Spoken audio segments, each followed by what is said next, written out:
Hey, hello and welcome to Military and Aerospace Electronics Tech Summit Quick Chat with Pentech Inc. in Upper Saddle River, New Jersey.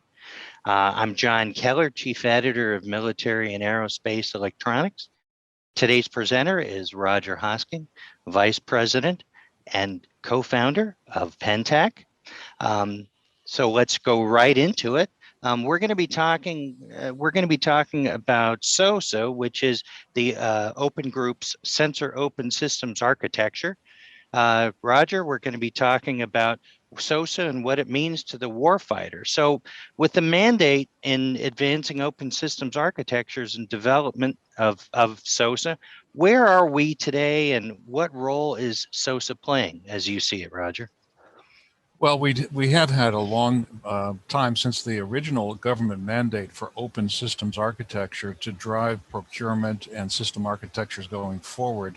Each of the three services developed their own ideas of how that open system architecture should be implemented for their own particular needs. And about four years or so ago, they decided that, gee, we're all kind of gravitating towards the same good things to get our job done. Maybe we should combine forces and have a more efficient and effective and a more unified open system architecture specification that we'll all work to, and then we can do some more sharing of different platforms, different hardware, different software architectures among the three services, and make it much more efficient, not only for us, for each of our individual organizations, but also for the government, and then, of course, ultimately for the warfighters. I mean, that's the whole idea. So that was the initiative for starting SOSA, the Sensor Open System Architecture, which is managed and run by the Open Group. And that is now proceeded through the last several years to refining the principles and the specs and the architecture of what SOSA envisions for these new OSA, Open System Architecture platforms, to the point where we are a few, maybe a month or a little bit longer away from having the first issue of the technical standard issued by SOSA that will then become a document to which procurement requirements can be specified, and to which vendors and manufacturers in the industry can build products, have them certified, and go forward from there. So it's very exciting. A lot of work has been done. The industry, the armed forces, DOD, academia have all kind of joined forces together behind this, and so there's quite a large community of people contributing to the SOSA effort, and it's now coming to fruition in this standard that's about to be released. Well, Rodger, when it's actually released in a month or so, I mean, what's really going to change by then? Will the embedded computing community, will they be doing anything different from what they're doing now? Will we be able to say things are SOSA certified instead of SOSA aligned? What's really going to be the turning point when the actual standard is released? What will happen is that today, as we're moving towards this goal, we each of us vendors can claim to be SOSA aligned, but we can't claim to be SOSA certified. And so, as you said, once the standard is released, there will be a procedure for obtaining the certification testing, which will be done by third-party companies that will make sure that the products that are proposed by vendors for conformance certification really do meet all of the requirements that are listed for that particular class of products that are defined within the SOSA standard itself. So that will definitely change. And then how will that affect everyone? What we'll see coming from the government is more contracts being issued for SOSA conformance, and in that way, vendors will be able to bid on those contracts, and the ones that have the most SOSA content are likely to be the winners of those contracts, of those bids. Their bids will win. So this is how it will change the business aspect going forward for the embedded community. And and it's got a pretty good runway, and it's about ready to take off, I think. Okay. Well, what are some of the existing standards that SOSA accommodates and takes advantage of, and how will that work? Well, for the hardware, it's largely dominated by VITA standards for OpenVPX and other VITA standards that are related to OpenVPX, which include, by the way, the VITA 49.2, which is the Transport Radio Protocol for protocol definition of packetizing digital RF signals. Of course, a lot of the VITA chassis cooling, airflow through, conduction cooled, and different types of thermal management, those are embodied and those will be adopted. There's also a VITA 46.11, which is a chassis management or a platform management specification for managing the resources within a particular system, a card cage full of boards, so that there will be health monitoring, there'll be status monitoring, there'll be other, integrity checks to make sure that all the boards are behaving as they should and are present in the system. So those are some of the things that are related to OpenVPX that will come from VITA. But there are other standards such as Red Hawk, which is a software platform that's been widely adopted by, again, all of the three services. There's a lot of the FACE standards are being adopted, and other predecessor standards like Victory and CMOS and Mora. Each of these different other standards, parts of them are being adopted within SOSA. And the ones that are being adopted are the ones that have proven worthy enough to be a part of the SOSA collection of standards because they satisfy particular needs that have been defined in the SOSA mission and initiatives.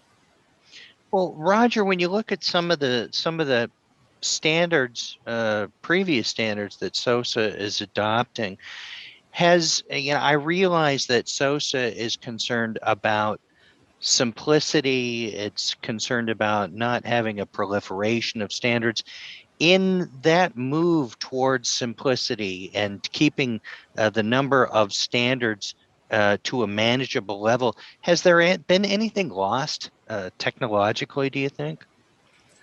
It is a trade-off.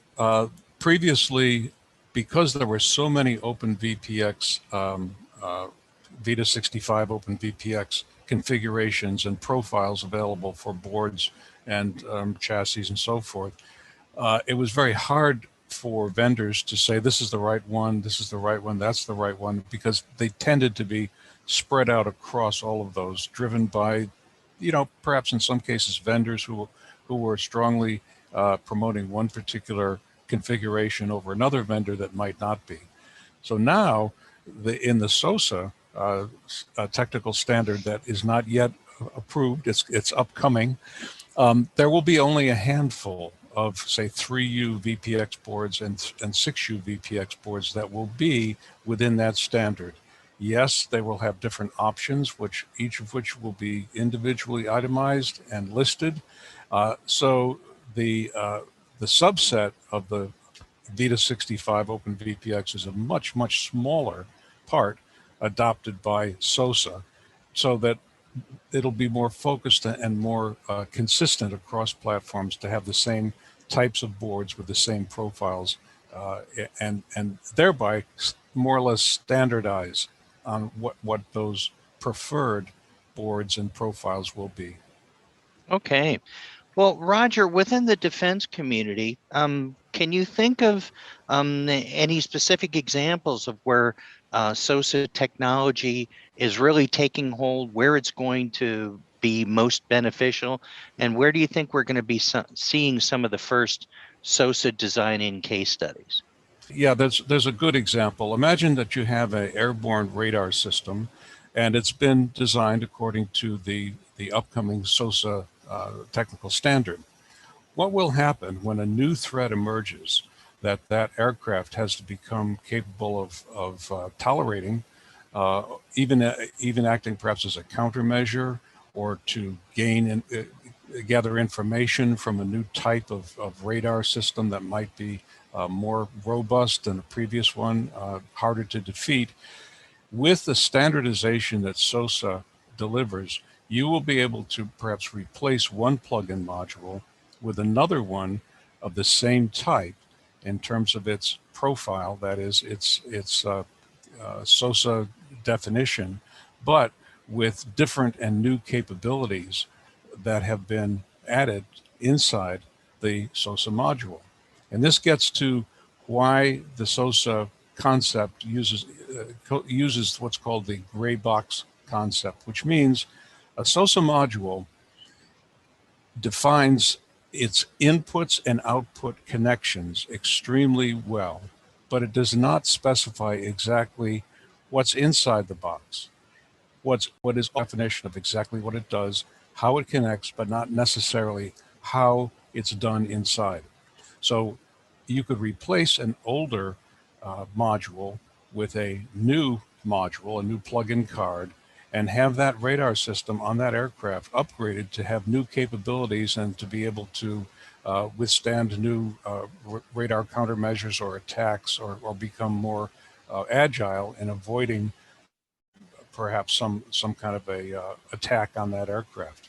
So it's that kind of very quick and very efficient replacement of older technology with newer technology, and the ability to reuse the rest of the platform that's there without having to replace the whole platform just because you need to have a new capability on that particular aircraft. So it's going to be less expensive. It's going to have a lot shorter turnaround time to get that new capability implemented. And it's going to keep our warfighting team much more current, more easily than we've been able to do so before. Okay. Well, are there any examples yet of real products being used that show SOSA interoperability and alignment to the standard?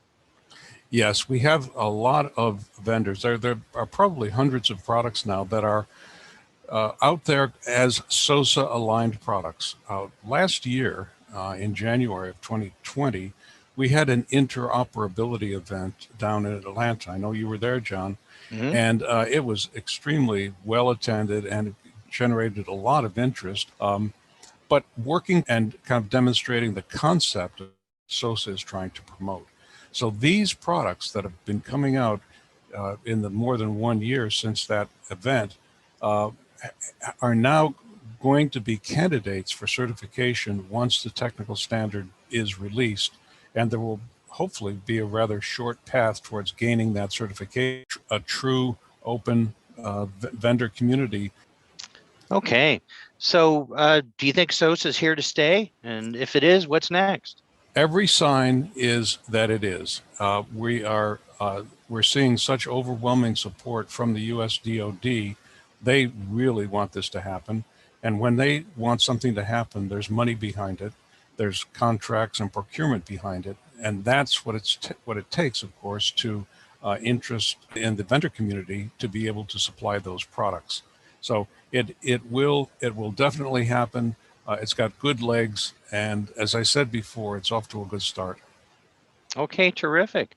Well, that's all the time we have right now. So thank you, Rodger, for your time today. Just as a reminder to our audience, that today's session will be available here within the Military and Aerospace Electronics Tech Summit platform for the next 30 days. So on behalf of Military and Aerospace Electronics Tech Summit and Pentech, we'd like to thank you for joining us today.